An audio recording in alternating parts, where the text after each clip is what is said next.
हाथों में, और अगर तुम खुश हो तो तालियों में नजर आना चाहिए।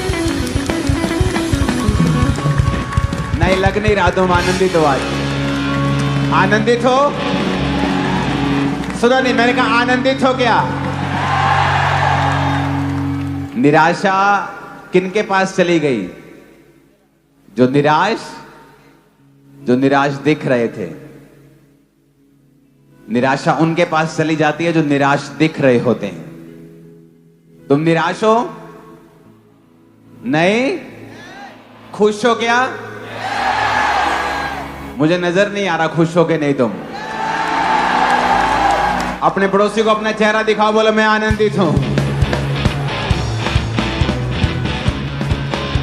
मैं खुश हूं, बोलो, क्योंकि मैं परमेश्वर की हजूरी में हूं। हालेलुया।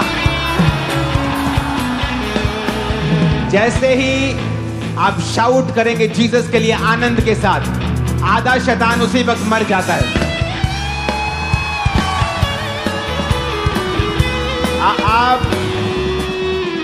आप जैसे ही आनंद के साथ शाउट करेंगे, शैतान आपको डिस्करेज हो जाएगा, देखे कि यार मैं।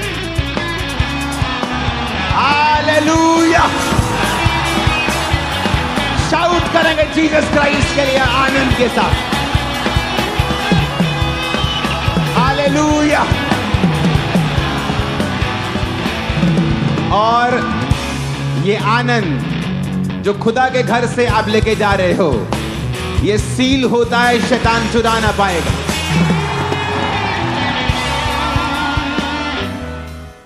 हालेलुया।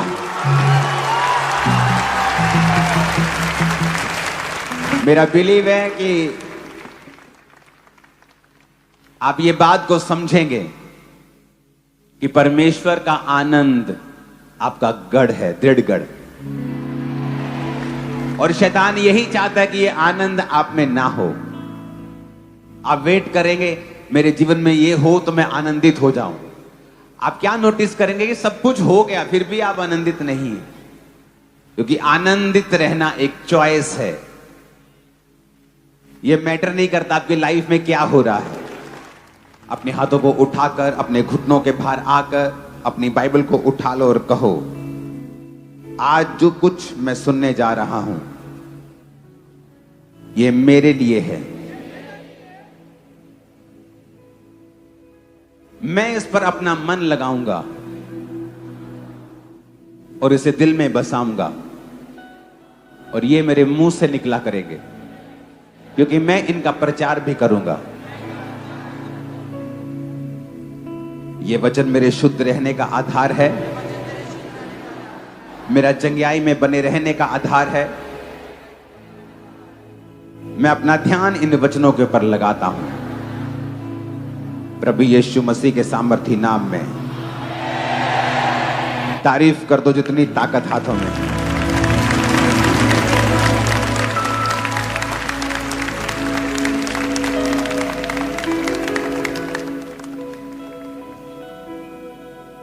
सब लोग बैठ जाओ, अपने हाथों को उठा लो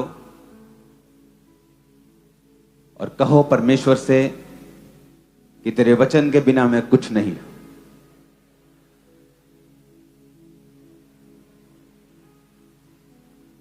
आमीन। तारीफ करो जोर से।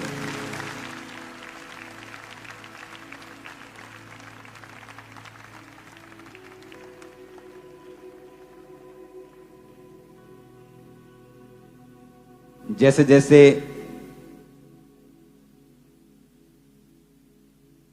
दिन बीत रहे हैं मसीह में, वैसे वैसे जो परमेश्वर की आत्मा है और परमेश्वर की आत्मा की जो रेवलेशंस है मेरी लाइफ में, वो बढ़ रहे हैं। और मैं भी एक्सपीरियंस कर रहा हूं, जैसे जैसे मैं मसीह में जी रहा हूं और आगे बढ़ रहा हूं,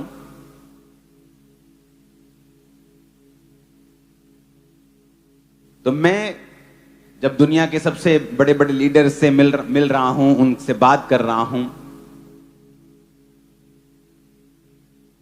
देशों के मुखियाओं से बात कर रहा हूं तो एक चीज को मैं नोटिस कर रहा हूं कि जो परमेश्वर ने इस चर्च को ग्रेस दी है वो रियली आप नहीं फाइंड करेंगे। परमेश्वर ने पूरी दुनिया में आप रेयरली फाइंड करेंगे ऐसी ग्रेस। आप लोग दुनिया के लिए एक मिस्ट्री बन चुके हो कि ये क्या हो रहा है, कैसे हो रहा है।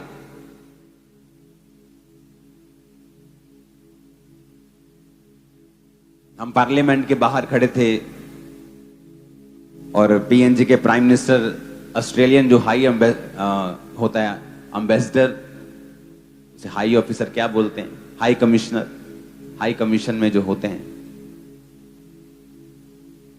तो उनको वो बता रहे थे जब मैं उनसे मिल रहा था कि do you know this pastor, he has 7 lakh members in India in church. वो कह रहा था 700,000, दैट्स टू मच। क्योंकि वहां फॉरेन में अगर हमें 2,000 बंदे की चर्च बनानी है तो 2,000 कार पार्किंग चाहिए, सिस्टम चाहिए। यहां पे अगर मुझे 10,000 बंदा और एंटर करना है, कुछ नहीं चाहिए, टेंट लगाएंगे, एंटर कर देंगे।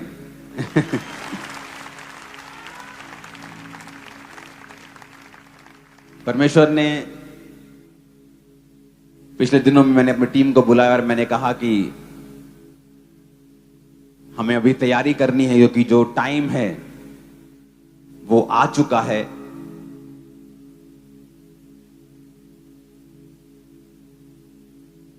कि 25,000 जो चेयर्स हैं वो चर्च में लगाई जाएं।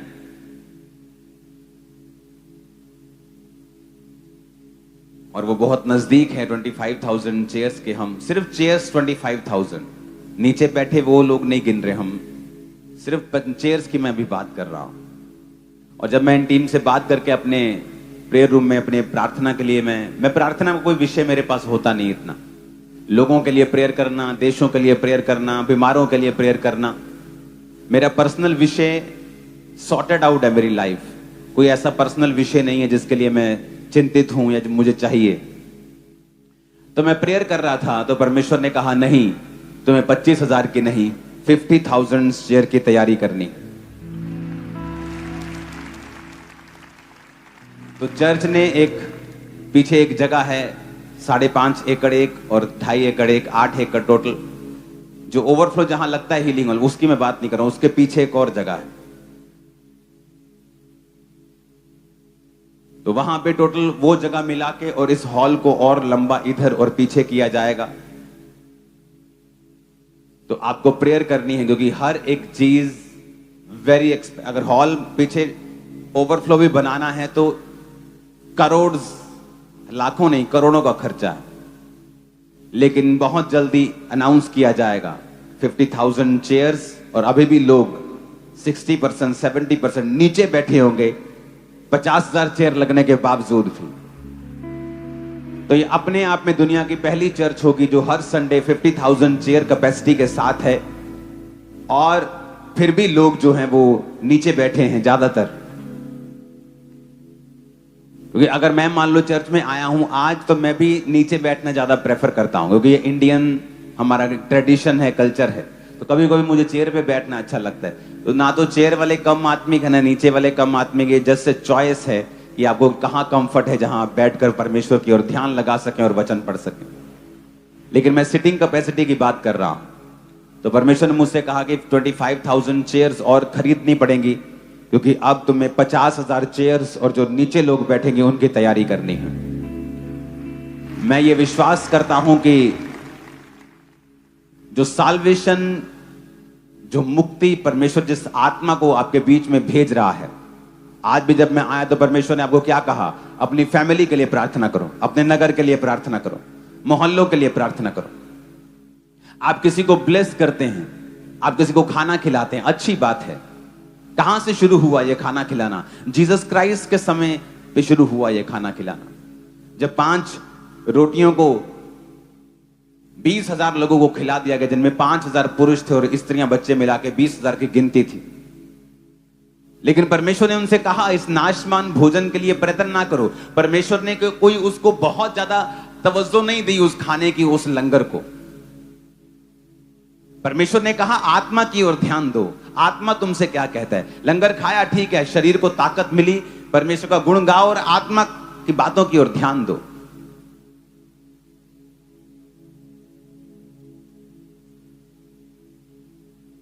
लाखों मील्स हैं जो चर्च हर महीने फ्री लोगों को देती है, लाखों के हिसाब से, हजारों नहीं है। आपको मालूम है चैरिटी चलती है, घर बनाए जाते हैं, विडोज को राशन होता है, फीस लोगों की पे होती है, मेडिकल एक्सपेंस लोगों के पे होते हैं। बट ये छोटा हिस्सा है, चाहे बड़े लेवल पे की जा रही है, लेकिन बड़ा हिस्सा है किसी की रूह को बचाना। आप किसी के शरीर को ब्लेस करते हैं, कितनी देर तक, इस दुनिया में जब तक है तब तक ही उसका असर है, लेकिन ऊपर का जो लाइफ है, ऊपर की जो जिंदगी है, वो कहीं अधिक लंबी, लाखों करोड़ों साल लिखा, अनंत जीवन तक तू इसका फल भोगेगा, या तो अनंत जीवन तक तू ऊपर जाके शर्मिंदा रहेगा क्योंकि तूने परमेश्वर का काम नहीं किया और तू परमेश्वर के नाम में सेव नहीं हुआ, या तो अनंत जीवन तक परमेश्वर के राज्य में आनंद को भोगेगा। क्योंकि यही एक धर्मी का हिस्सा है कि परमेश्वर ने आपको अनंत जीवन, जिस तरह परमेश्वर मरता नहीं, उसने आपको अनंत जीने के लिए बनाया है। तो किसी को ऐसा ब्लेस करना कि वो अनंत जीवन तक जिए, ये बड़ा है। इसलिए परमेश्वर ने क्या कहा, उसने ये भी कहा कि अगर कोई भूखा है तो उसे खिला। क्योंकि मैं कहूंगा मैं जेल में था, तू मुझसे मिलने आया, मैं भूखा था, तूने मुझे खिलाया, और हम कहेंगे प्रभु हमने तुझे कब खिलाया? प्रभु कहेगा तुमने छोटों के साथ जो किया तुमने मेरे साथ किया। जीसस क्राइस्ट ने हमें ये चैरिटी करने के लिए भी इनकरेज किया है, लेकिन उसने सबसे पहले कहा है जाओ और सुसमाचार सुनाओ और सब जातियों के लोगों को चेला बनाओ। शुरू से लेके अंत तक जो मैंने तुम्हें बातें माननी सिखाई हैं उन्हें मानना सिखाओ, और देखो जगत के अंत तक मैं तुम्हारे संग हूं। सबसे इंपॉर्टेंट, परमेश्वर ने स्वर्ग में जाने से पहले, जी उठने के बाद स्वर्ग में जीवित चढ़ाए जाने से पहले ये इंस्ट्रक्शन दी थी कि जाओ और सुसमाचार सुनाओ। आज मुझे दुख होता है मोस्टली उन लोगों के लिए जो बॉर्न क्रिश्चियंस भी हैं। आप उनसे जाकर मिलें और बात करें और पूछें उनसे कि इस हफ्ते कितने लोगों को आपने जीसस क्राइस्ट के बारे में बताया है। बोलेंगे अच्छा, ये तो मैंने कभी सोचा ही नहीं था। आपने कितने लोगों से प्रभु यीशु मसीह के बारे में बात की है? आपने कितने लोगों को रिकमेंड किया है चर्च जाने के लिए? कितने लोगों को आपने टेस्टिमनी दिखाई है? आप हील नहीं कर सकते, आप प्रीच नहीं कर सकते, तो क्या आप वीडियो भी नहीं दिखा सकते? क्या आप वो बता भी नहीं सकते कि जहां पर परमेश्वर जिन जिन जगहों पर कार्य कर रहा है, क्या आप उनके बारे में बात भी नहीं कर सकते? इमेजिन करो, जिन रूहों को परमेश्वर ने रचा है, जिनको धरती के ऊपर भेजा है, आपको जिम्मेवारी दी है उन्हें बचाने की, मुझे जिम्मेवारी दी है आपको बताने की कि उन्हें बचाओ, और मैं भी आपके साथ बचा रहा हूं। इमेजिन करो ऊपर जाकर जब परमेश्वर के सामने हम खड़े होंगे तो हम तो सोचेंगे मैं तो बिजी रहा अपने काम में, अपने काम धंधों में, अपनी पढ़ाई में, फिर अपने बिजनेस में, अपने परिवार में, लेकिन जो असली काम था वो तो मैंने किया ही नहीं धरती के ऊपर। इसीलिए मोस्टली लोग आज कंटेंट नहीं है, सेटिस्फाइड नहीं है अपनी लाइफ से, वो खाली हैं अपनी लाइफ से। उनकी जिंदगी में उनको समझ नहीं आ रही कि वो क्या करें। क्रिश्चियन होने के बावजूद भी वो आनंद उनकी जिंदगी में क्यों नहीं है, वो ब्लेसिंग उनकी लाइफ में क्यों नहीं है। पैसा तो है लेकिन वो भी अन्य लोगों की तरह सफर कर रहे हैं लाइफ में, क्यों? क्योंकि परमेश्वर ने जो कहा हमने वो पूरा नहीं किया। जैसे जैसे मैं अपनी लाइफ को जीसस क्राइस्ट में बिता रहा हूं, मैं ये नोटिस कर रहा हूं और रियलाइज कर रहा हूं कि एक्चुअल में परमेश्वर अब कुछ करता नहीं है आपकी लाइफ में, वो सब कुछ कर चुका है। जितना मैं मसीह में आगे बढ़ रहा हूं, मैं ये रियलाइज कर रहा हूं कि एवरीथिंग जो हम सफर कर रहे हैं इस दुनिया में, चाहे वो पास्टर है, चाहे विश्वासी है, चाहे एक पास्टर बिजनेसमैन है, चाहे एक विश्वासी है, चाहे वो काम करने वाला है, anything you are suffering with, कुछ भी जो आप सफर कर रहे हैं, एक्चुअल में वो उसका कारण परमेश्वर की अज्ञान, परमेश्वर के वचन का ज्ञान ना होना और हमारी अज्ञानता है।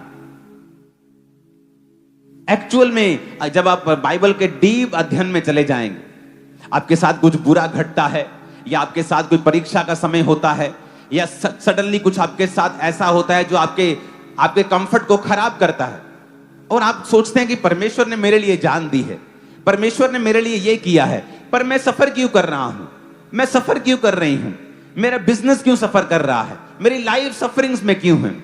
सडनली आप लाखों सवालों के साथ घिर जाते हैं। आप लाखों सवालों के साथ शैतान आप पर अटैक और हमला करता है, आपकी स्पिरिचुअल लाइफ के ऊपर अटैक करना चाहता है, वो आपके फेथ के ऊपर क्वेश्चन करने लगता है। सडनली आप फिर क्या महसूस करते हैं कि आपको कोई जवाब नहीं मिल रहा जब तक आप बाइबल पकड़ के बैठते नहीं और आप परमेश्वर की आत्मा से सहायता मांगते हैं। आप प्रभु की आत्मा से हेल्प मांगते हुए जब परमेश्वर की आत्मा को बोलते हैं कि परमेश्वर, और आप कहते हैं परमेश्वर मैं क्या करूं, आपको रियलाइज होता है, आप बाइबल पढ़ते हैं और आप क्या देखते हैं कि जो मैं मांग रहा हूं, जो मैं खुदा से कह रहा हूं, वो एक्चुअल में कर दिया गया है। अब लेकिन मेरी लाइफ में वो कैसे आए, मेरी जिंदगी में वो क्यों नहीं आ रहा है जो मैं चाहता हूं।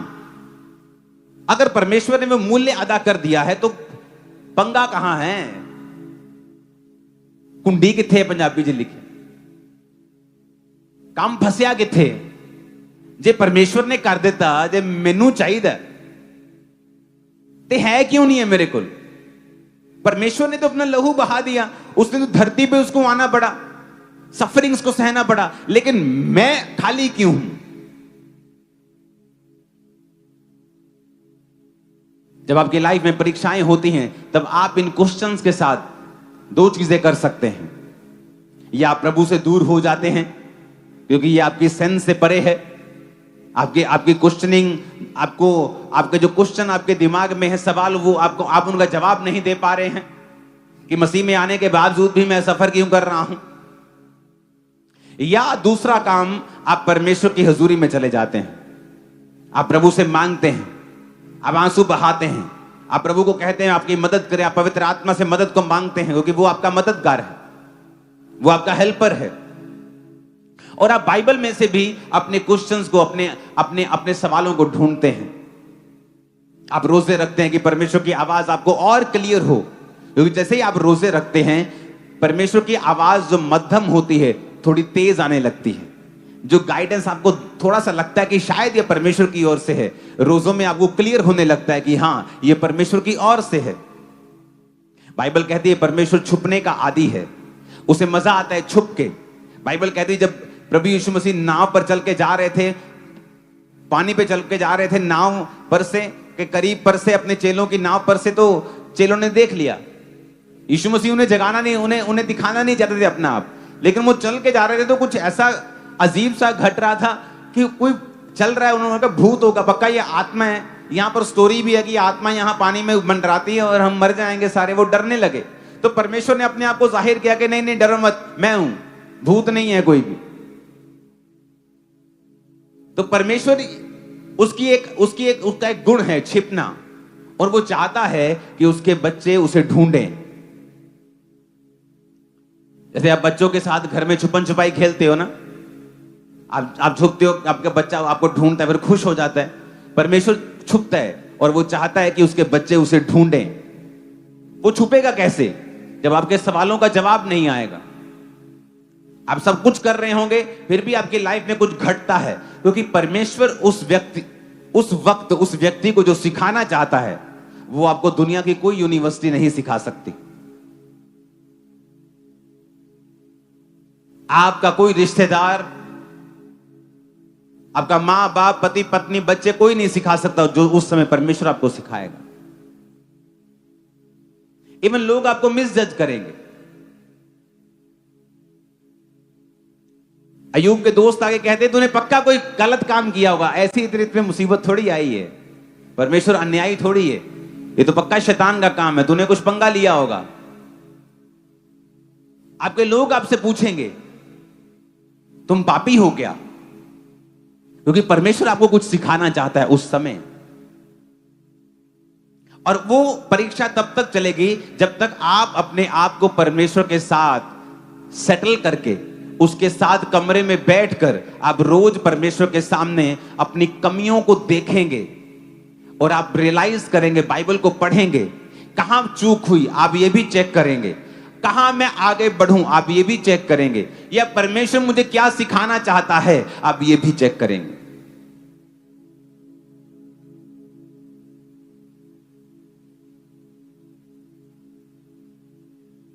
आज का जो सब्जेक्ट आप पढ़ेंगे और सुनेंगे, ये बहुत इंपॉर्टेंट है आप लोगों के लिए। मोस्टली लोग इसको इग्नोर कर रहे हैं और उन्हें ये नहीं पता है कि ये चीज उनकी सफरिंग्स का कारण है, और उन्हें नहीं पता है ये बात। Very shocking, very shocking. आपको बड़ा आश्चर्य होगा।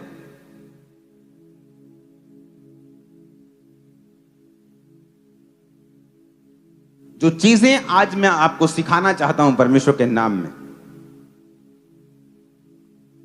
उसे बड़े ध्यान से आपको समझना होगा। अपने पड़ोसी को बोलो, जीसस ने कहा चेले बना।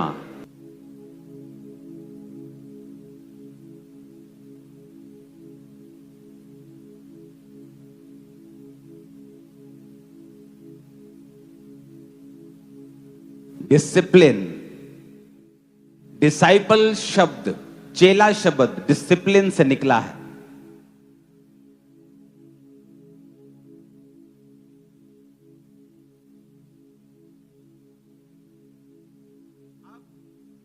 अब आपको ये मैं एक चीज सिखाता हूं। अनुशासन हिंदी में,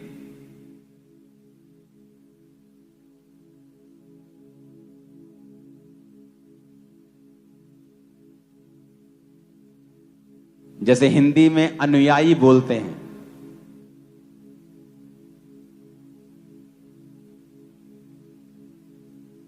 अनुशासन से अनुयायी निकलता है, जिस तरह डिसिप्लिन से डिसाइपल निकलता है।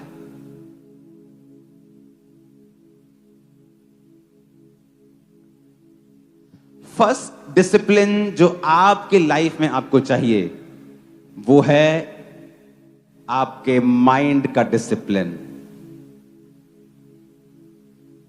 क्योंकि आज जो चीज मैं आपको बताऊंगा वो आपको शॉक कर देगी। माइंड का डिसिप्लिन। हो सकता है आपने कभी फिजिकली व्यभिचार ना किया हो, पर आप व्यभिचार के फुल जो प्रॉब्लम्स आती हैं उसके बाद अपनी लाइफ में फेस कर सकते हो, अगर आप मन में व्यभिचार करते हो तो भी।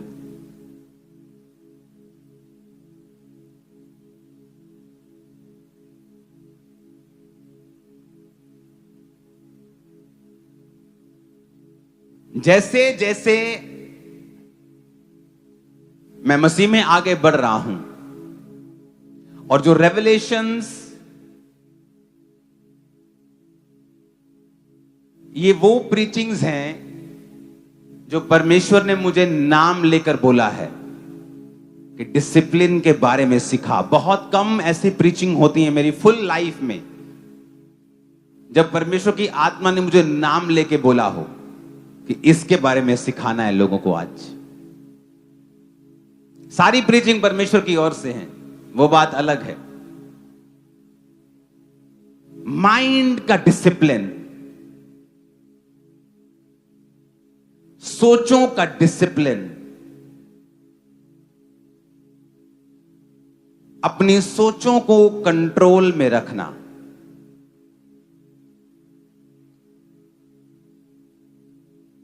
फिलिप्पियों 4 उसकी 8 में लिखा, इसलिए हे भाइयों, जो जो बातें सत्य हैं, अपने पड़ोसी को बोलो जो जो बातें सत्य हैं, जो जो बातें आदरणीय हैं, जो जो बातें उचित हैं, जो जो बातें पवित्र हैं, जो जो बातें सुहावनी हैं, जो जो बातें मन भावनी हैं, सद्गुण और जो प्रशंसा की बातें हैं, उन पर ध्यान लगाया करो।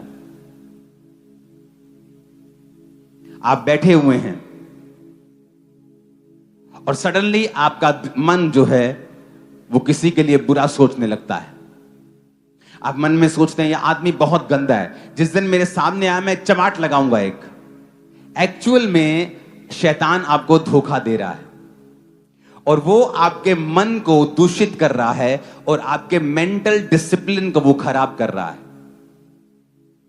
बाइबल बहुत क्लियर बताती है कि जो मन में डिसिप्लिन आपके नहीं है, ये वजह से बहुत से लोग बीमार हैं, बहुत से लोग सफर कर रहे हैं, बहुत से लोगों का पीस, शांति उनकी जिंदगी से उड़ चुका है।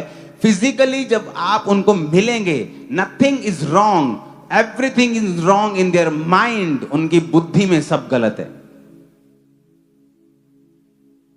आप मिलेंगे कई बार पास्टर से, उनकी लाइफ में कोई गुनाह नहीं है, कोई पाप नहीं है, लेकिन अपने मन में वो कड़वे हैं, कड़वाहट सोचते हैं बहुत दूसरे पास्टर्स के लिए, जो उनको धोखा देंगे, वो मेंबर्स के लिए वो कड़वे हो चुके हैं, बीमार हैं, इसी वजह से मुश्किल में है, ट्रबल में है, संघर्ष करते हैं, बता नहीं सकते, सफर कर रहे हैं। क्यों? दिमाग का डिसिप्लिन, माइंड का डिसिप्लिन वेरी इंपॉर्टेंट। रोमियो 12 उसकी 2 में लिखा है, इस संसार के सदृश्य ना बनो, परंतु तुम्हारे मन के नए हो जाने से तुम्हारा चाल चलन भी बदलता जाए, जिससे तुम परमेश्वर की भली भांति और सिद्ध इच्छा अनुभव से मालूम करते रहो। कहता तुम्हारा मन जो है वो क्या होता जाए?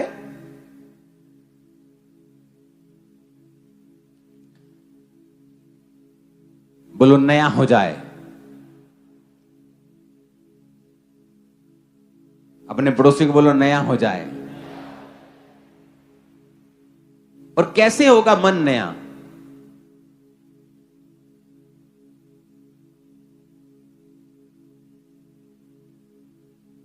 कहता तुम्हारा मन जब नया हो जाएगा ना, तुम्हारा चाल चलन बदल जाएगा। फिर कहता परमेश्वर की भली भांति और सिद्ध इच्छा तुम अनुभव से मालूम करोगे। दिमाग में पवित्रता ही एक माइटी वेपन है शैतान के खिलाफ।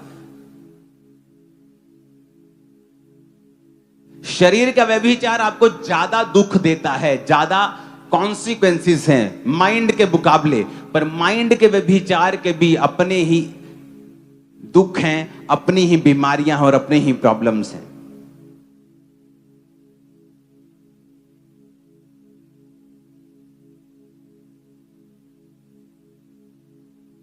हालेलुया। फिर से बोलो डिसिप्लिन। क्योंकि अगर डिसाइपल बनना है, बोलो अपने पड़ोसी को, अगर डिसाइपल बनना है तो डिसिप्लिन में जीना होगा। ऊंची आवाज में कहो आमीन।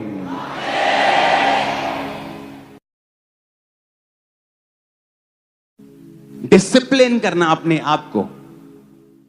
पौलुस ने बाइबल में बताया, कहता अगर तुम मुक्केबाज हो और तुम हवा में मुक्के मारो तो तुम्हारे मुक्के मारने का कोई भी फायदा नहीं होगा।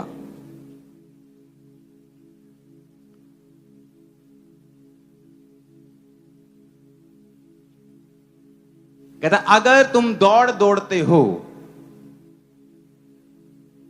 तो सही दिशा में दौड़ना, एंड्योरेंस के साथ दौड़ना और एंड तक दौड़ना यह जरूरी है। कहता दौड़ में दौड़ते सभी हैं पर इनाम एक लेके जाता है, जो तेज भी दौड़ा है और एंड तक भी दौड़ा है। नीति वचन 4 उसकी 23 में लिखा है, सबसे अधिक अपने मन की रक्षा कर। अपने पड़ोसी को बोलो, सबसे अधिक अपने मन की रक्षा कर। फिर से बोलो, सबसे अधिक अपने मन की रक्षा कर, क्योंकि जीवन का मूल स्रोत तेरा मन है। अपने पड़ोसी को फिर से बोलो ये बात, सबसे अधिक अपने मन की रक्षा कर, क्योंकि जीवन का मूल स्रोत तेरा मन है। ऊंची आवाज में बात करो अपने पड़ोसी से। सबसे अधिक किसकी रक्षा करनी है? क्योंकि जो आपके मन में है वही बाहर आता है। वचन में लिखा है, जो तेरे मन में भरा है वही तेरे मुंह के ऊपर आता है। तो ये इंपॉर्टेंट है कि आपके मन में आप क्या भरते हैं और उसको कैसे आप रिप्लेस करते हैं। गंदी चीजों को हटाकर आप परमेश्वर के वचन को अपने मन में किस तरह से भरते हैं। एक एथलीट जानता है कि अपने आप को डिसिप्लिन में मैं नहीं रखूंगा तो वो मेडल मैं नहीं पा सकता हूं जिसकी मैं आशा रखता हूं। एक क्रिश्चियन लाइफ में जो मैंने कमी देखी है वो है डिसिप्लिन की। डिसिप्लिन, अपने आप को डिसिप्लिन करना कि आप अगर बैठे हैं और आपको पता है कि आपको मोबाइल एडिक्शन हो गई है तो अपने आप को डिसिप्लिन करना और उस मोबाइल को अपने जीवन से त्यागना। मैंने देखा है क्रिश्चियनिटी में परमेश्वर ने आपको सब कुछ दे दिया है, अब विद डिसिप्लिन आपको वो सारी चीजें रिसीव करनी है अपनी लाइफ में। और पहला डिसिप्लिन है दिमाग का। जब आप दिमाग में डिसिप्लिन हैं, आप दिमाग में आपने अपने दिमाग को काबू में कर लिया है, आपने अपनी सोचों को काबू में कर लिया है। कुलस्सियां 3 उसकी 2 आयत में लिखा है, पृथ्वी की नहीं परंतु स्वर्गीय वस्तुओं के ऊपर ध्यान लगाओ। दूसरा कुरिन्थियों 10 उसकी 5 आयत में लिखा है, इसलिए हम कल्पनाओं का, ऊंची बात का जो परमेश्वर की पहचान के विरोध में उठती है खंडन करते हैं, हर एक भावना को कैद करके मसीह का आज्ञाकारी बना देते हैं। यहां भी पौलुस मेंटल डिसिप्लिन की बात कर रहा है। जो उसके दिमाग में उठती हैं वो उस मेंटल डिसिप्लिन की बात कर रहा है जो उसके माइंड में आती हैं। लोग बोलते हैं जब मैं प्रार्थना में बैठता हूं ना तो मेरे को गंदे गंदे विचार आने लगते हैं। कोई शैतान की ताकत आपको उन गंदे विचारों को लंबा सोचने में काबिल नहीं है। वो जस्ट आपको एक विचार दे सकता है, उसके बाद उस विचार को आगे कहां तक लेके जाना है ये आपके ऊपर निर्भर करता है। शैतान के पास ताकत नहीं है आपके मन के अंदर क्या चल रहा है उसको बूझने की। आपके दिल में क्या चल रहा है शैतान नहीं जानता है। शैतान आपके एक्शंस देखकर कि जब वो आपके दिल में कोई बात डालता है उसके बाद आपने क्या एक्शन किया, वो उन एक्शन से समझता है कि आपने उसकी बात को कितना सीरियसली लिया है। जब आप अपने दिमाग में डिसिप्लिन हैं, आपकी लाइफ में आप क्या नोटिस करेंगे कि जिस शांति की आप आशा कर रहे थे, जो परफेक्ट पीस जिसको आप पैसे में ढूंढ रहे थे, पैसा पाने के बाद भी नहीं मिला, मैरिज सोच रहे थे मैरिज हो जाएगी शायद शांति आ जाएगी, बच्चे हो जाएंगे, बेबी नहीं है मेरे 15 साल से शायद शांति आ जाएगी, लेकिन आप क्या नोटिस करेंगे कि ये सारी चीजें टेम्परेरी हैं। लेकिन रियल शांति तब आपकी लाइफ में एंटर करती है जब आप दिमाग में अपने आप को परमेश्वर के वचन के मुताबिक डिसिप्लिन कर लेते हैं। माइंड में डिसिप्लिन करना, अपने दिमाग में अपनी सोचों को काबू में रखना। जैसे ही शैतान गंदी सोच के साथ आपके दिमाग में आए उसी वक्त उसे रिजेक्ट करना और उस सोच को लंबा ना लेके जाना और उसे लंबा ना सोचना और उसे वहीं पर रिजेक्ट कर देना। इसलिए पौलुस कहता है कि हम जो परमेश्वर की पहचान में हर एक ऊंची बात का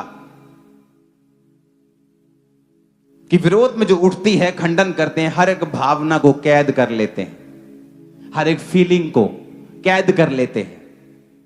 अपनी फीलिंग्स को कैद करना, किसी को माफ ना कर पाना, आप मेंटल डिसिप्लिन में नहीं हैं। टीवी देखो तो देखते रहना, आप डिसिप्लिन में नहीं हैं। और जैसे ही आप नोटिस करेंगे आप डिसिप्लिन में अपनी लाइफ को बिताना शुरू कर चुके हैं, आपकी अनॉइंटिंग का लेवल बढ़ जाएगा, आपके फाइनेंस का लेवल बढ़ जाएगा, स्ट्रगल का लेवल बहुत कम हो जाएगा, सडनली चीजें फ्लो में आनी शुरू हो जाएंगी। आप बोलेंगे तो काम होगा, आप अपनी बॉडी पे हाथ रख के कहेंगे ये हील हो जाए, सारी बीमारी निकल जाए, वो जाती रहेगी। कितने मेरी बात को समझ रहे हैं? क्योंकि वो डिसिप्लिन आप जब समझ जाएंगे वो आपकी हेल्प करेगा, वो आपको आत्मा में ग्रो होने में हेल्प करेगा।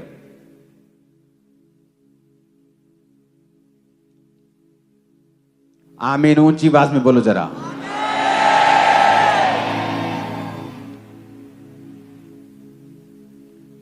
सबसे बड़ा डिसिप्लिन जो है मन का है। और मैं चाहता हूं कि मैं आपको एक चीज पे कंसंट्रेट करने के लिए आज मजबूर करूं।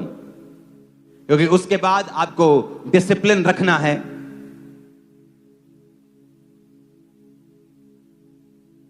अपनी बॉडी पर,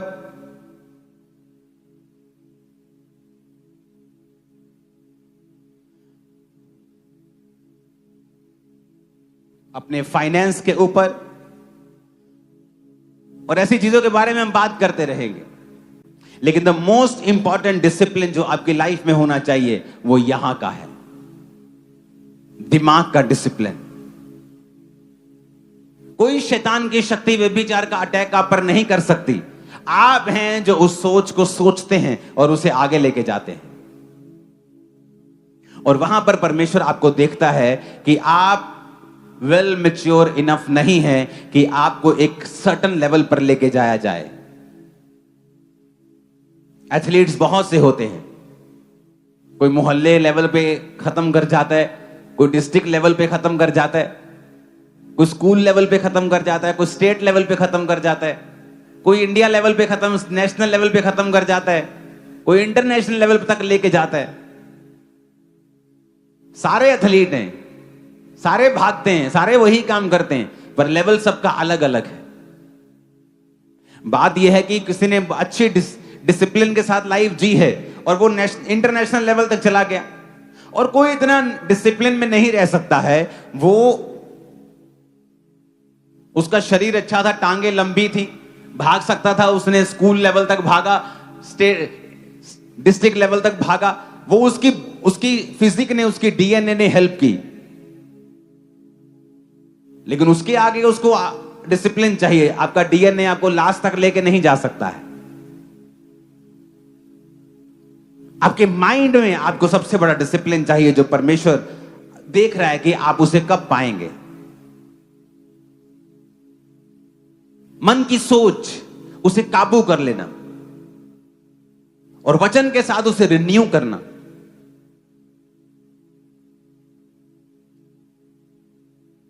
लोग पूछते हैं परमेश्वर क्या चाहता है मेरे जीवन में, मुझे कैसे मालूम परमेश्वर की इच्छा क्या है। बाइबल कहती है, परमेश्वर कहता है संसार के सदृश ना बन। फिर कहता तुम्हारे मन के नहीं होने जाने से तुम्हारा चाल चलन बदलता जाए, जिससे तुम परमेश्वर की भली भांति और सिद्ध इच्छा अनुभव से मालूम करते रहो। यानी जब भी तुम्हारे जीवन में तुम्हें परमेश्वर की इच्छा मालूम होनी होगी, उससे पहले एक काम होगा कि तुम्हारा मन जो है वो रिन्यू होना शुरू होगा, तुम्हारा मन जो है वो नया होना शुरू हो जाएगा। मैंने ऐसे लोग देखे हैं, जब मैं एक यूथ ग्रुप में था तो बहुत से लड़के लड़कियां रोजे रखते थे, 40 फास्टिंग। अगर मैंने मान लो 5 बार रखे तो उन्होंने कम से कम 1-2 बार उन्होंने भी रखे, और 2 बार बहुत होता है एक साल में 40 रोजे रखना। पास्टर्स भी नहीं रखते तो इस साल में 2 बार। लेकिन उन लड़के लड़कियों में एक प्रॉब्लम थी, कुछ तो फिजिकल व्यभिचारी थे, लेकिन कुछ सिर्फ मेंटल व्यभिचारी थे, सिर्फ दिमाग में गलत सोचते। और ये बात वो अपने पास्टर से शेयर भी करते थे कि हमारे दिमाग में गलत सोचें आती और लगातार आती रहती। और जब मैं मसीह में ग्रो हुआ तो मैंने क्या समझा कि ये सारी सोचों को तुम खत्म कर सकते हो 1 सेकंड में। अपना ध्यान इन पे ना लगाओ, क्योंकि तुम अपना ध्यान दे रहे हो, इसलिए शैतान आ रहा है। और मैंने क्या नोटिस किया, जो उन्होंने फास्टिंग की, जो उन्होंने प्रार्थना की, वो कभी भी उस लेवल तक नहीं जा पाए और कभी भी परमेश्वर में बढ़ नहीं पाए। लेकिन दिखने में तो लगता है, अगर बाहर से कोई देखकर उनकी स्टोरी समझेगा तो कहेगा अरे इतने रोजे रखे, बड़े क्यों नहीं। वो अंदर हम जानते वो क्यों नहीं बढ़े। वो स्टोरीज मुझे पता है, जो उनके साथी लोग हैं उनको पता है वो क्यों नहीं बढ़े। लोगों को क्यों नहीं, लोग सवाल कर सकते थे, क्योंकि जो मेंटल डिसिप्लिन है ये वेरी इंपॉर्टेंट और फर्स्ट स्टेप है आपकी क्रिश्चियनिटी में। अगर आप यहां डिसिप्लिन नहीं है, उसका असर आपकी बॉडी में नजर आएगा, आपके अंगों पे नजर आएगा, उसका असर आपके फाइनेंस पे नजर आएगा, आपके बच्चों पे, आपकी पत्नी पे, पति पे, आपके परिवार पर भी उसका असर नजर आएगा। क्योंकि जैसे आप मेंटल डिसिप्लिन में जीना शुरू करेंगे, समथिंग विल चेंज। वो फियर खत्म हो जाएगा, कुछ होगा आपकी लाइफ में ऐसा जो पहले कभी नहीं हुआ। वो अनॉइंटिंग जिसमें आप संघर्ष करते थे, आपकी लाइफ में फ्लो कर रही है, आप नोटिस करेंगे। वो चीजें जिसमें आप स्ट्रगल कर रहे थे, आपकी लाइफ में फ्लो करने लगेंगी, आप नोटिस करने लगेंगे। कुछ बदलाव होगा आपकी लाइफ में जो पहले नहीं था, जैसे ही आप मेंटल डिसिप्लिन में जीना शुरू करेंगे। ऊंची आवाज में कहो हालेलुया।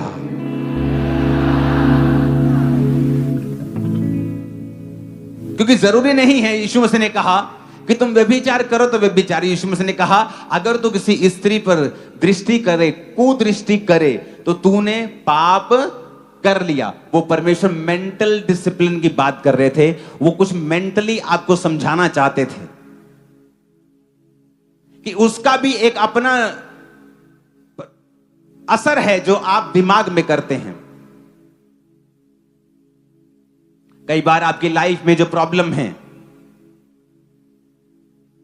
उसकी वजह से उतना आप असल में फिजिकली टॉर्चर नहीं होते हो जितना मेंटल टॉर्चर होते हो। आपकी लाइफ में बेबी नहीं है, वो इतना प्रॉब्लम नहीं है कई बार, लेकिन उसकी वजह से जो मेंटल टॉर्चर आपको होता है वो प्रॉब्लम है। क्योंकि शैतान का जो बैटलफील्ड है, जो लड़ाई का स्थान है, एक्चुअल में वो आपका मन है।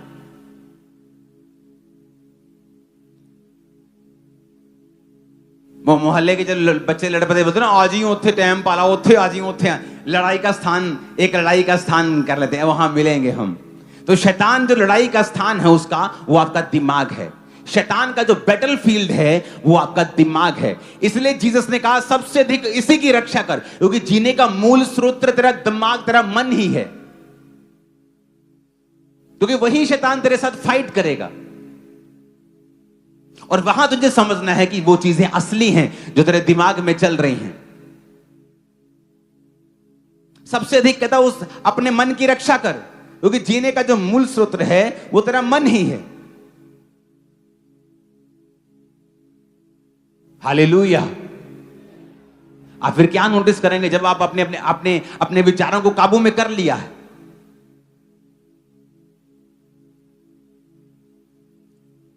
आप देखते हैं कि जब आपको कोई प्रॉब्लम होती है तो उस प्रॉब्लम से तो मुश्किल हो ही रही है, लेकिन शैतान आपके दिमाग को टॉर्चर कर रहा है उस प्रॉब्लम के कारण। वो ज्यादा प्रॉब्लम है। जो फिजिकल प्रॉब्लम है वो तो आपके है ही, पर आप ज्यादा सफर कर रहे हैं मेंटल टॉर्चर में, क्योंकि वो शैतान का बैटलफील्ड है। वहां पर आकर वो काम करना चाहता है।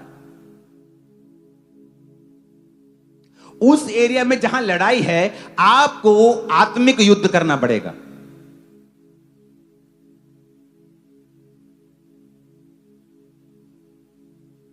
पुराने वो पिक्चर्स मूवीज में होता था ना कि सेना बैठी और 4-5 लड़कियां भेज दी डिस्ट्रैक्ट करने के लिए, और वो सेना उधर बिजी होगी और जिसने आगे जाना था वो चला गया। तो शैतान को पता है कि ये माइंड जो बैटलफील्ड है, इस पर मैंने किस तरह से काम करना है कि ये जो कर ना चाहता है, जो कर सकता है, वहां कहीं ना जा सके। अपने हाथों को उठा के कहो परमेश्वर मैं वो कर सकूं जो तू चाहता है। फिर से कहो जो मैं करना चाहता हूं मैं कर पाऊं। कहो खुदा से मैं दिमाग में डिसिप्लिन को लेने पाऊं। ऊंची आवाज में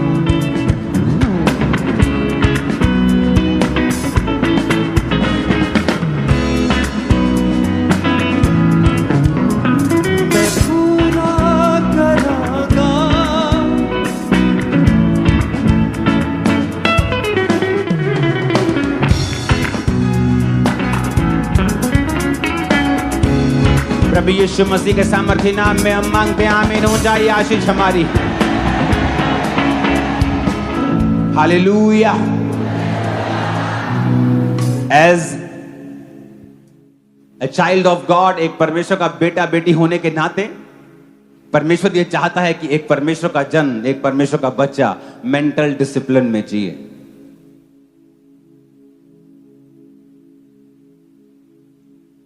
अपनी सोचों को काबू में रखना।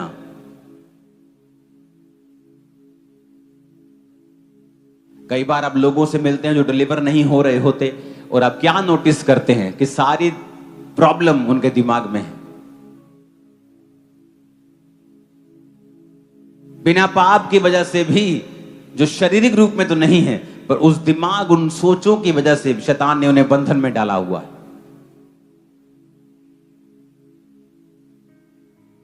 क्राइस्ट की ये इच्छा है, जीसस की ये इच्छा है कि आप माइंड में डिसिप्लिन में जिए।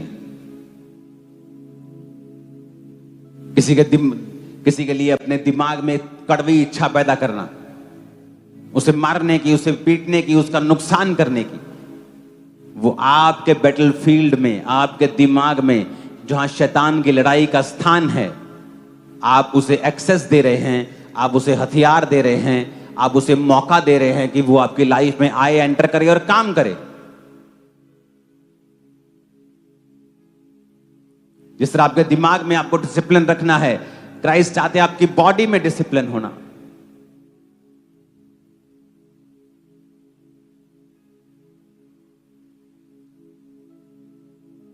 और ये बात मैं बहुत बार आपको बता चुका हूं कि अगर आप शारीरिक रूप में भी डिसिप्लिन नहीं हैं, आप परमेश्वर का लंबा काम नहीं कर सकते। पौलुस कहता, मैं अपने शरीर को मारता, मुक्कों से मारता हूं, मारता कूटता और वश में लेके आता हूं, ऐसा ना हो मैं दूसरों को प्रचार करके खुद किसी रीति से निकम्मा ठहरूं।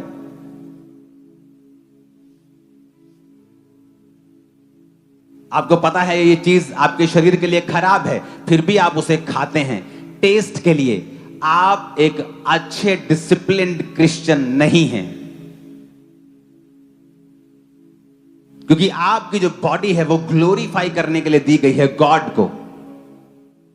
तो बाइबल कहती है, जो कोई इस शरीर को नाश करेगा मैं उसे नाश करूंगा। क्या तू नहीं जानता ये पवित्र आत्मा का मंदिर है?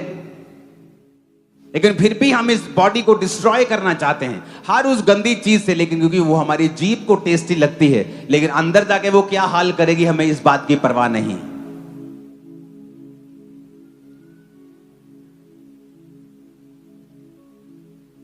ऐसे मैंने पास्टर्स देखे जिनके ऊपर हीलिंग का वरदान था, हाथ रखते लोग चंगे होते थे। शुगर हो गई लेकिन ध्यान नहीं दिया, मीठे के बाद मीठा, मीठे के बाद मीठा।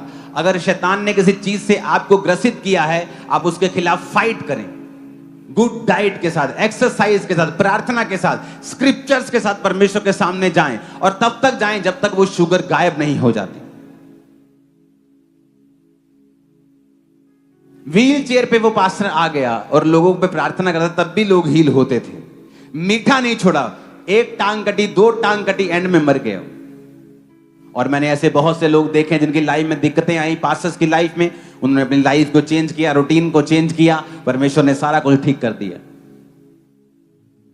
क्योंकि बॉडी के अंदर डिसिप्लिन, अगर आप क्रिश्चियन हैं और नहीं हैं, तो शैतान को एक मौका है आपकी लाइफ में कुछ ना कुछ काम करने का। इसलिए जो लोग नशा करते हैं वो अपनी बॉडी को डिसऑनर करते हैं, वो अपनी बॉडी का नाश कर रहे होते हैं। तंबाकू लगाने से आपका मुंह नाश होता है, शराब पीने से आपका लीवर नाश होता है। अब नई स्टडी ये आई है कि थोड़ी सी मात्रा भी शराब की आपके लीवर के लिए और बॉडी के लिए, आपके सेल्स के लिए बिल्कुल भी अच्छी नहीं।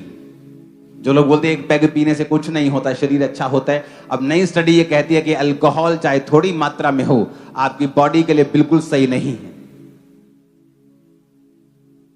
बाइबल कहती है, हाय उन पे जो देर रात तक आंखें लाल रखते हैं, मादक पदार्थ ढूंढते हैं, जो मदिरा को तेज बनाने में बड़े ही एक्सपर्ट हैं। शराब उसको तो जो नाश होने पे है, क्योंकि अगर हम अपनी बॉडी में डिसिप्लिन्ड हैं तो हम परमेश्वर के लिए परफेक्ट हथियार हैं जिसे परमेश्वर इस्तेमाल कर सकेगा।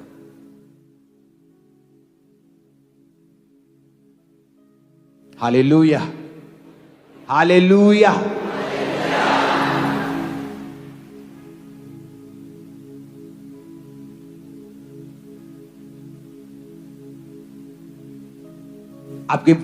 आपका खाना, आपकी लाइफ डिसिप्लिन में होना चाहिए अगर आप परमेश्वर का बड़ा काम होता हुआ देखना चाहते हो। बिग वर्क होगा, बड़ा, आप इमेजिन से बाहर होगा। मेंटल डिसिप्लिन, बॉडी का डिसिप्लिन और फाइनेंशियल डिसिप्लिन।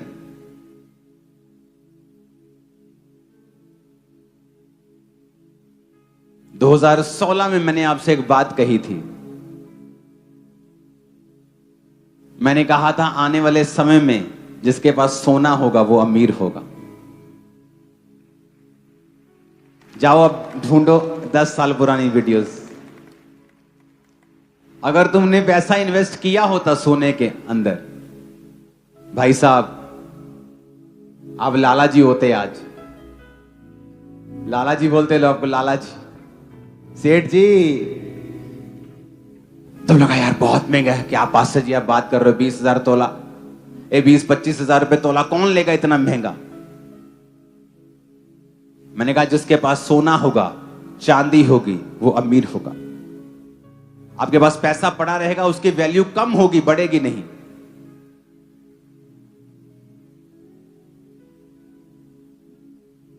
आपको बताया था मैंने, फाइनेंशियल डिसिप्लिन। आज फैमिली सफर कर रही है फाइनेंशियली। क्यों? फाइनेंशियल डिसिप्लिन नहीं है। गरीब से गरीब, मेरे पास टेस्टिमनीज है, लोगों ने टाइट बोया है, आज परमेश्वर ने उन्हें ब्लेस किया है। बड़ी बड़ी जगहों के ऊपर जॉब करते हैं।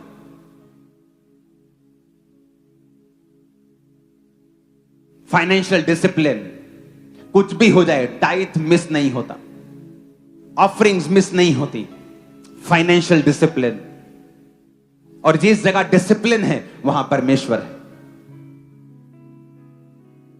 फाइनेंशियल डिसिप्लिन की हम चाहे जितना मर्जी कमाएं, हम अपनी लाइफ का 30%, 30% हर महीने सेव करेंगे। हर महीने 30% का हम सोना खरीद लेंगे, चांदी खरीद लेंगे, कुछ भी कर लेंगे, लेकिन हर महीने जितना हम कमाते हैं उसका 30% सेव करेंगे। जिस दिन आप 15,000 कमाते थे, आप 14,000, 14.5, 15 खर्च करते थे। आपकी तनख्वाह अगले महीने 20,000 हो गई, आप नोटिस करते 2-3 महीने में आपका खर्चा भी 20,000 है। क्यों? क्योंकि डिसिप्लिन नहीं है। Financial discipline. आप कभी पॉवर्टी से, गरीबी से बाहर नहीं आ सकते अगर आप फाइनेंशियल डिसिप्लिन में नहीं है तो आप नहीं आ सकते। हर सेवकाई में लोग हैं लेकिन फाइनेंशियल डिसिप्लिन नहीं है वहां पे। पास्टर के पास उसे लगता है कि वो उस पैसे का मालिक है। फाइनेंशियल डिसिप्लिन नहीं है चर्चिस के अंदर। जब ये चर्च शुरू हुई थी, मैंने कहा था ये पैसा परमेश्वर के कामों में जाएगा।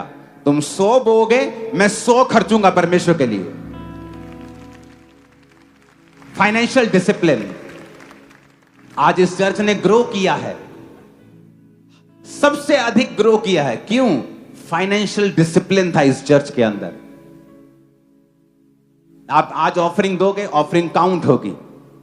20 लोगों की लोग काउंट करके उसे नोट करेंगे क्या क्या है, सब नोट करके लास्ट में साइन किए जाएंगे। कल बैंक की गाड़ी आएगी, पैसा उठा के ले जाएगी। फाइनेंशियल डिसिप्लिन आपको नजर आएगा चर्च में। और परमेश्वर ने हमारे फाइनेंस के ऊपर दया की है।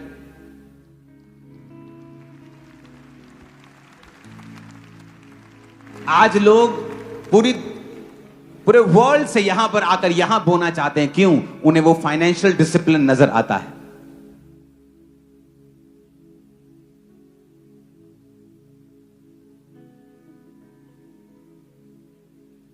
मैं सिंगापुर बनी किस जगह एक एयरपोर्ट के ऊपर था और मेरे साथ मेरा सन था और उसने कहा आप नारियल पानी पी लो। मैं कहा ये मैं 4 बजे पीता हूं शाम को।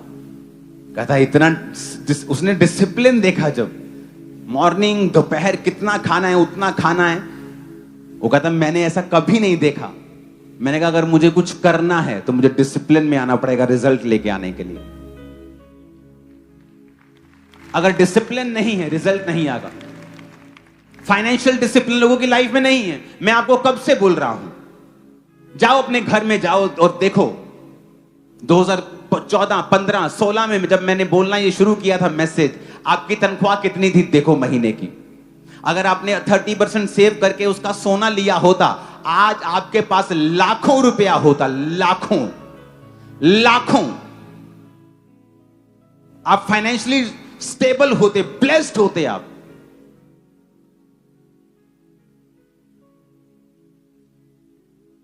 क्योंकि मैंने आपको बोला था कि आपके पास जितना है उतने में सेव करें। कम कमाते हैं तो भी सेव करें, खर्चे कट करें, कम करें, सेव करें। सेविंग कभी खत्म नहीं होनी चाहिए। टाइथ ऑफरिंग्स कभी कैंसिल नहीं होनी चाहिए। मैं तो हैरान हूं कि आपकी तनख्वाह 20,000 है और आपके पास आईफोन है। कैसे? मैंने आज तक अगर आईफोन 10, 9 मैंने कब से आ रहा है ना, आई थिंक मैंने 13 खरीदा होगा अपने पैसों से। आई थिंक 1-2 फोन शायद मैंने खरीदे होंगे। मुझे सारे फोन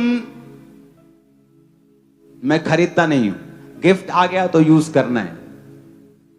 इमेजिन करो मैं ऐसे चलता हूं और मैं यूथ को देखता हूं, कितनी तनख्वाह 25,000, उसके बाद आईफोन है। तुम्हें आईफोन नहीं चाहिए, तुम्हें इन्वेस्टमेंट चाहिए मेरे भाई इस समय। इसीलिए तेरी लाइफ फाइनेंशियल कहीं की नहीं है। थोड़ी सी तेरे घर में मुसीबत आए तुझे मांगने की जरूरत पड़ जाती है। क्यों? क्योंकि तू एक बैड फाइनेंशियल डिसिप्लिन में है। बैड डिसिप्लिन है तेरा, फाइनेंशियली तू बैड है, तू बुरा है फाइनेंशियली, डिसिप्लिन नहीं है तेरी लाइफ में।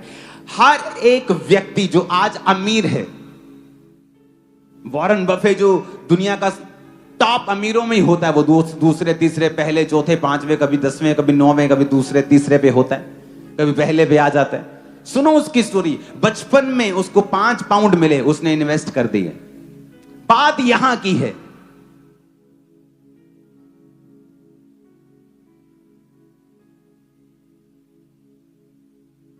हालेलुया।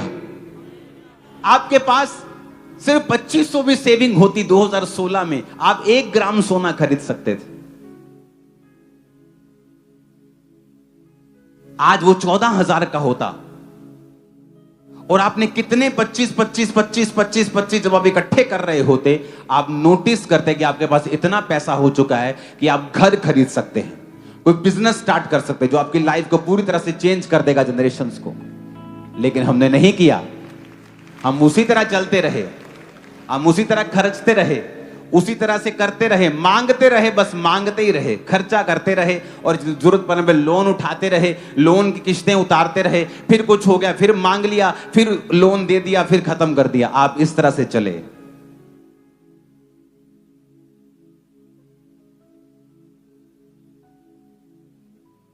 परमेश्वर ने आपको बुद्धि दी है, आपको ताकत दी है।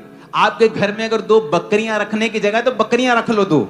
आपके छिलड़ों से ही, आपके छिलकों से ही, आपके मूली पालक के छिलकों से वो पल जाएंगी, लेकिन जब बिकेंगी तो 50,000 की बिकेंगी, 40,000 की बिकेंगी, 30,000 की बिकेंगी। लेकिन आपको वो काम लगता है, आप स्मेल नहीं चाहते। आप गरीबी की स्मेल तो चाहते हो, लेकिन बकरी की स्मेल नहीं चाहते।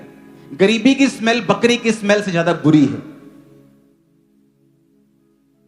गाय के गोबर से ज्यादा गरीबी की स्मेल बुरी है। गाय का गोबर तो फिर भी काम में आ जाएगा, लेप लगा लोगे, उसके उपले बना के जला दोगे। गरीबी की स्मेल का कुछ नहीं हो सकता है। जिन लोगों ने गाय पालनी शुरू की, भैंसें पालनी शुरू की, जिनसे लोगों को स्मेल आती थी, जब उनकी फार्म में 500 भैंसें होगी, फिर लोग सलाम ठोकते थे उनको, ऐसे पैरी, बाबू जी पैरी बहने।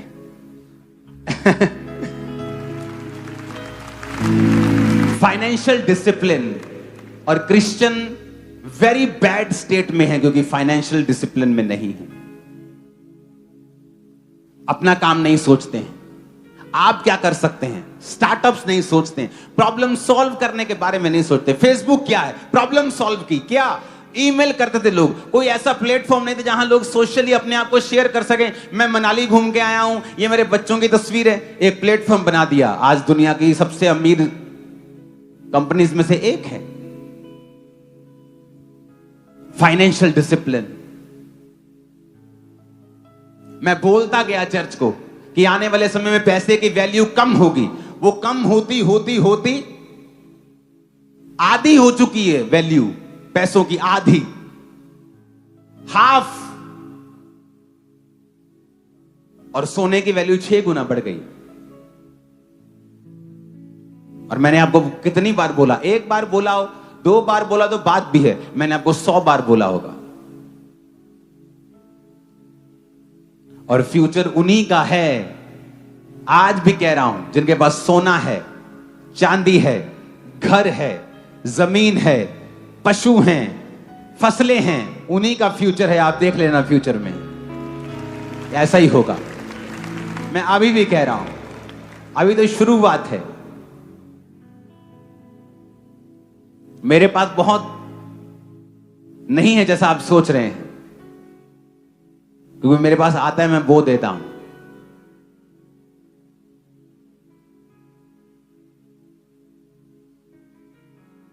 जब लोगों ने मेरे घर में वो चेक किया कितना सोना है, तो जितना मैंने उनको लिख के दिया था उससे आधा था। कहते आधा कैसे? मैं कहा हमारी आदत है, चर्च में गए को अच्छा वचन लगा, चैनी पकड़ी, ठा बो दिया। 2-3 दिन पहले मैं अपना पर्सनल सोना परमेश्वर में वो के आया हूं। सोना बढ़ रहा है, इसका मतलब ये नहीं कि मुझे उससे प्यार है, मैंने आपको सलाह दी है। मैं तो बो के आया हूं उल्टा। कितने लाख का होगा मुझे मालूम नहीं, लेकिन काफी ज्यादा था वो। बात यह है कि अगर आप फाइनेंशियल डिसिप्लिन में होंगे, आप प्रभु का काम कर पाएंगे। अच्छा, ये बात बताओ, आपने क्यों अभी तक मेरा क्रूसेड नहीं करवाया अपनी जगह के ऊपर? 99% लोग बोलेंगे मैं चाहता हूं, मेरे पास पैसा नहीं। तो पैसा एक रुकावट बन गया कि नहीं बन गया? चलो सबसे पूछो, तुमने क्यों नहीं करवाया? तुम चाहते हो करवाऊं? हां। 25 लाख खर्च लोगे? नहीं है नहीं मेरे पास। अगर तुमने कमाया होता, अगर इस चर्च के पास पैसा है, तो कहां जा रहा है? खुदा के कामों में। जब धर्मी के हाथ में पैसा आएगा तो वो खुदा के काम करेगा और शैतान को जमीन पे घुटनों पे ला देगा वो। हालेलुया। अमेरिका क्यों आज तड़ी दिखाता है? पैसा, मनी इज पावर। वो अपने पैसे को यूज करते हैं अच्छी चीजों के लिए।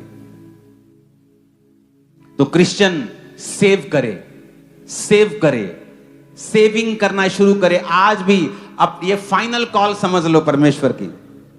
सेविंग अपनी हैबिट बनाओ, सेविंग। मेरे पास बहुत कोई करोड़ों रुपया नहीं था, लेकिन जब मेरे पास पैसा आया, मैंने आईफोन नहीं खरीदा। हालांकि मैं अमीर हूं, मैं तो आईफोन 10 ले सकता हूं। जब मेरे पास पैसा आया, मैंने महंगी महंगी चीजें नहीं खरीदी, मैंने घर खरीदा जिसकी वैल्यू डबल हो चुकी है। मैंने अपनी अर्निंग से वो चीजें बनाई हैं जिनकी वैल्यू बढ़ेगी, कम नहीं होगी। कितने मेरी बात को समझ रहे हैं? हमें बुद्धि की भी जरूरत है। अगर इस चर्च का ज्यादा खर्चा होता, होने तो मुझे क्या लेना है? मैं कौन सा, ये चर्च का पैसा मेरे घर आता है, होने दो खर्चा। लेकिन जब चर्च शुरुआत हुई, जब चर्च के पोस्टर्स बनते थे, मैंने कहा कितने का पोस्टर बना? कहते 2 रुपए का एक पोस्टर। मैंने कहा बहुत महंगा है, क्योंकि मैं होलसेल फैमिली से आता हूं। होलसेल जगह जहां मेरा जन्म हुआ, जलंधर में लाल बाजार, अटारी बाजार, जहां सुनियारा बाजार है। तो मैंने कहा मैं जहां से आता हूं ये चीजें सस्ती होनी चाहिए। कहते कितने की होनी चाहिए? मैं कहा जाओ दोबारा मार्केट घूमो। मार्केट घूम के आए, कहते पापा जी सस्ता करा लिया हमने। मैं कितने का? कहते 1 रुपए 65 पैसे का एक पोस्टर। मैंने कहा अभी भी महंगा है। कहते इससे सस्ता नहीं होगा। मैं कहा नहीं, जाओ वहां पे जहां छपते हैं, जाओ भागो। भगाया, वापिस आए, पापा ये और सस्ता कर दिया। कितने का? 1 रुपए 31 पैसे का। तीसरा हिस्सा उड़ गया। अगर 100 रुपए खर्चा होना था तो 33 उड़ गए, 66 रह गए। मैंने कहा नहीं, अभी भी महंगा है, अभी भी कुछ करो। कहते इससे सस्ता नहीं होगा। वो बोल रहे लाखों पोस्टर का ऑर्डर दोगे तो ये रेट लगेगा। मैंने कहा नहीं, महंगा है।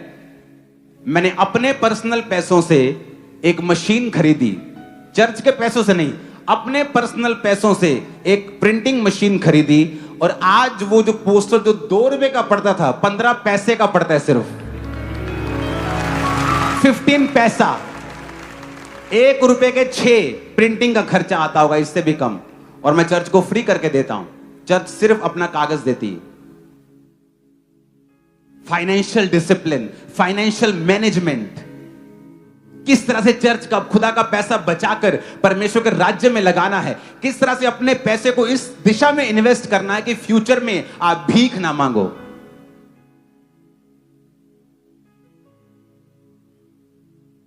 ये एक स्पिरिट होती है। कर्जे की, देना 200 रुपया, देना 10 रुपए, देना 1000 देता हूं। अच्छा लगता है अगर 1 साल 2 साल ऐसा हो रहा है, अगर ये लगातार चलता जा रहा है तो तोड़ो उसे, ये श्राप है आपकी लाइफ के ऊपर। क्योंकि जीसस ने कहा मेरी कौम कर्जा देगी लेगी नहीं। इट्स गुड अगर 2-4 के बाद आप उस परीक्षा से बाहर आ गए, अगर नहीं तो ये कर्ज है, इसे ब्रेक करो अपनी लाइफ से।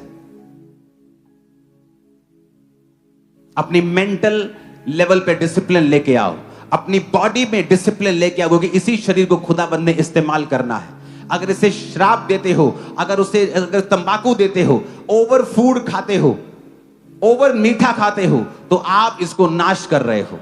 फाइनेंशियल डिसिप्लिन में नहीं हो तो फ्यूचर में एम्बैरेसमेंट तो होगी, फिर शर्मिंदगी आएगी और खुदा भी इसे रोक नहीं पाएगा, क्योंकि उसने पहले से आपको सब कुछ बता दिया है। परमेश्वर के वचनों को सुनने के लिए हमारे चैनल को सब्सक्राइब कीजिए और हमारी लेटेस्ट वीडियो सबसे पहले देखने के लिए बेल आइकन को प्रेस कीजिए।